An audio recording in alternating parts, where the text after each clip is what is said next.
Bwana Yesu apewe sifa sana, watu wa Mungu. Nawasalimia katika jina la Bwana wetu Yesu Kristo. Siku ya leo tutakuwa na somo ambalo linasema maombi ni nini. Tutakuwa na somo ambalo ni maombi. Bwana Yesu asifiwe. Tunajua watu wengi sana wanaomba, lakini inawezekana wengine wajajua maombi ni nini. Sasa siku ya leo Mungu ametupa neema na kibali cha kuweza kujifunza maombi ni nini.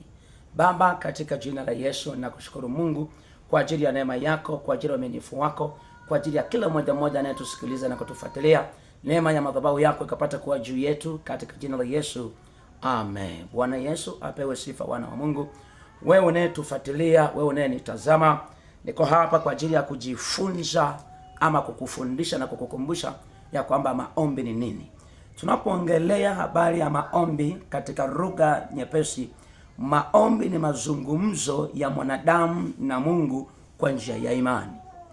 Tunapozungumza maombi ni nini? Yani maombi ni mazungumzo baina ya mwanadamu na Mungu kwa njia ya imani, au maombi ni connection ya mwanadamu na Mungu. Yani kwa maanisha maombi ni muunganiko, ni mazungumzo ya Mungu na mwanadamu. Mpaka hapo na mimi nitakuwa umeshanielewa. Kwa sasa Biblia inatutaka tumuombe Mungu. Tunapozungumza baada ya kumuomba Mungu, maana yake tunaongea na Mungu kwa njia ya maombi.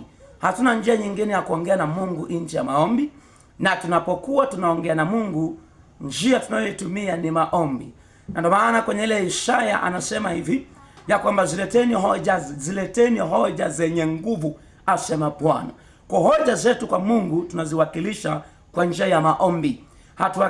Kama tunavyoendelea na somo letu la maombi, tumeshaona maombi ni nini.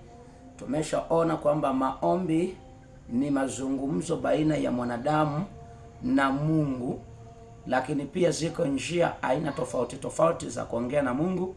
Tunaongea na Mungu wakati mwingine kwa njia ya ndoto, tunaongea na Mungu kwa njia ya neno, tunaongea na Mungu kwa njia ya maono na mambo mengine kadhalika. Lakini tafasiri ya maombi ni mazungumzo ya Mungu na mwanadamu. Bwana Yesu asifiwe. Biblia inasema katika ile Mathayo sura ya 7 na ule mstari wa 7, inasema ombeni nanyi mtapewa, bisheni nanyi mtaona.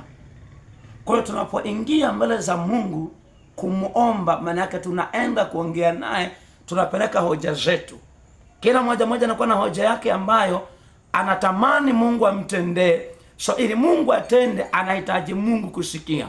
Isaya anasema ya kwamba leteni hoja zenye nguvu ili Mungu apate kuweza kutujibu. Kwa tunapeleka hoja zetu kwa Mungu kwa njia ya maombi. Tunapeleka hoja kwa njia ya maombi. Tuna mahitaji, tuna vitu mbalimbali. Sasa hatuna namna ambavyo tunaweza kuviwakilisha kwa Mungu pasipo kupitia maombi. Ndio maana tunakuja kanisani, tunakuja kwenye ibada, tunakuja Mungu kumfanyia sala na kuzungumza mambo ambayo tunatamani Mungu aweze kututendea. Mtu wa Mungu, wewe ambaye hujui kuomba, nataka nikufundishe ama nikukumbushe, jifunze kumuomba Mungu wako, jifunze kumlilia Mungu wako. Kwa mfano Biblia inasema katika ile Zaburi ya 120 na ule mstari wa kwanza, Biblia inasema kwamba katika shida yangu nalimlilia Bwana na akanisikia.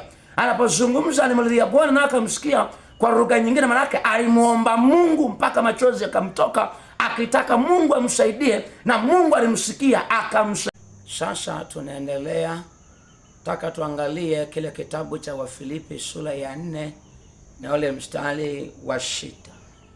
Biblia inasema kwamba msijisumbue kwa neno lolote, bali katika kusali na kuomba na haja mioyo yenu na ijulikane na Mungu.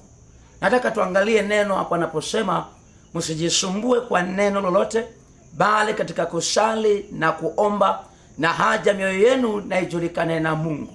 Maana yake tusifanye vitu kibinadamu kwa akili zetu, kwa uwezo wetu, lakini Biblia inatutaka tumuombe Mungu.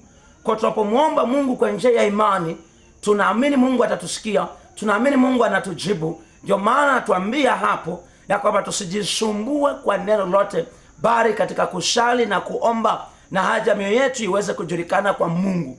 Kwa mfano na shida, una haja aina yoyote, unataka Mungu akusaidie, maana lazima ukubali kuingia kwenye maombi, lazima ukubali kuongea na Mungu wetu wa mbinguni ambaye ni baba yetu. Unapeleka hoja ya aina yote ambayo unatamani Mungu aweze kukufanyia, na Mungu anakutendea kwa ajili ya utukufu wa jina lake. Jifunze kuomba wewe ambaye hujui.